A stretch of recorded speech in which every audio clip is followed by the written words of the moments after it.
అస్సలం అలైకుం. హాయ్ అండి అందరికీ. Welcome back to my channel. అందరికీ నమస్తే. ఈరోజు నేను చికెన్ బిర్యానీ చేశానండి. ఇది ఎప్పటినుంచో చేసే బిర్యానీ. చాలా సింపుల్గా చేసుకోవచ్చు.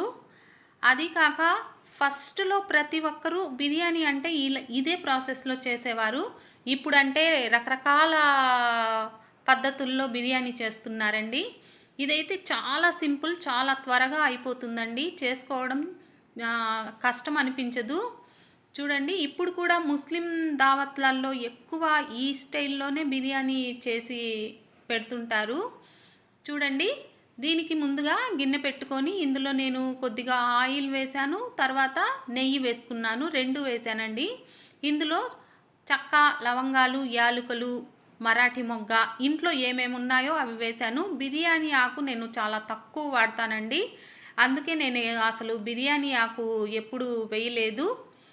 చూడండి, ఇందులో ఉల్లిపాయలు అలాగే పచ్చిమిర్చి వేసేసి బాగా ఫ్రై చేయాలండి.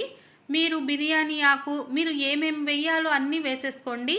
ఫ్లేవర్ ఇంకా బాగా కావాలి అనుకున్నప్పుడు అన్నీ వేసేసుకోండి. నేను ఇంట్లో ఏమేమైతే ఉన్నాయో అవైతే వేసేస్తాను.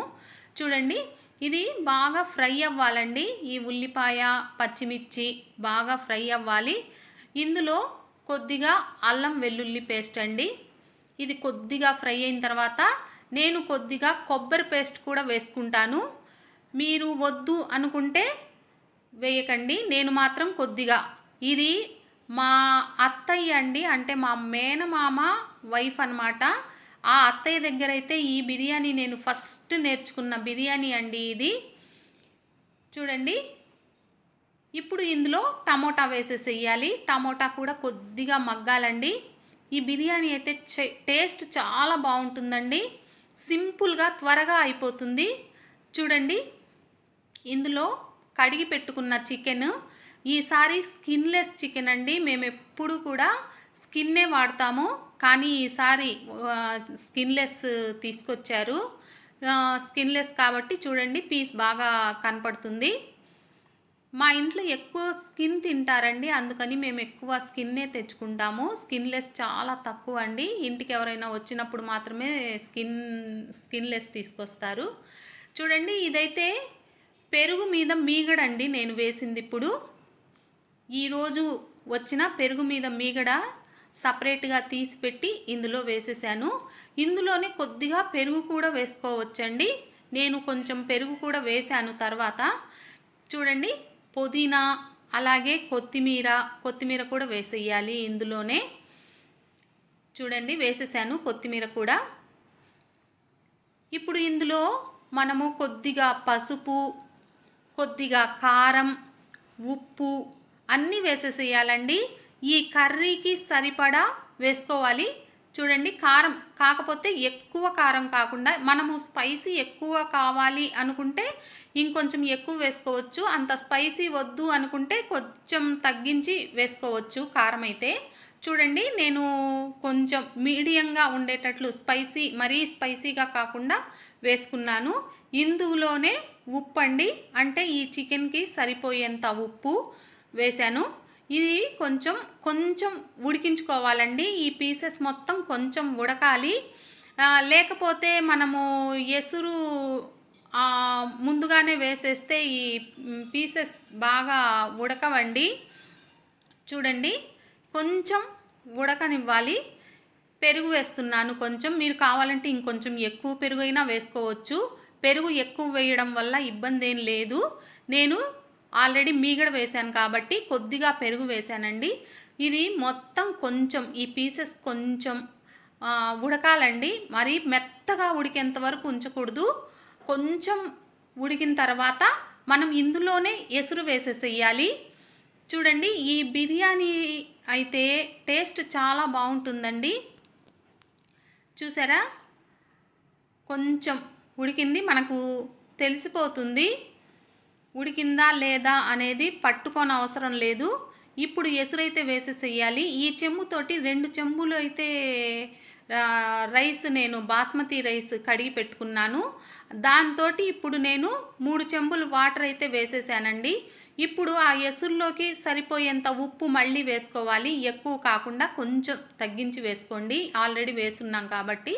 ఇందులోనే నిమ్మరసం కూడా వేసేసి ఇప్పుడు ఎసురు వచ్చేంత వరకు వెయిట్ చేద్దాం. ఎసురు వచ్చేసింది. ఇప్పుడు ఇందులో బాస్మతి రైస్ అండి. నేను ఈరోజు బాస్మతి రైస్లో నార్మల్ రైస్ కూడా మిక్స్ చేయలేదు. మొత్తం బాస్మతి రైసే కడిగి పెట్టుకున్నాను. 1 కేజీ అండి. 1 KG basmati rice, 1 KG chicken అండి. నేను సేమ్ క్వాంటిటీ అయితే తీసుకున్నాను. కొంచెం అటు ఇటుగా కూడా తీసుకోవచ్చు, ఇబ్బంది ఏం లేదు. ఇది గంట ముందైతే ఈ రైస్ నేను కడిగి నానబెట్టుకున్నాను. చూడండి, ఇప్పుడు బాగా కలిపేసి మూత పెట్టేసేయడమేనండి. కొంచెం మగ్గాలి. ఈ పీసెస్ అన్నీ కూడా ఆల్రెడీ కొంచెం ఉడికాయి కాబట్టి ఇందులో త్వరగా ఉడికిపోతాయి.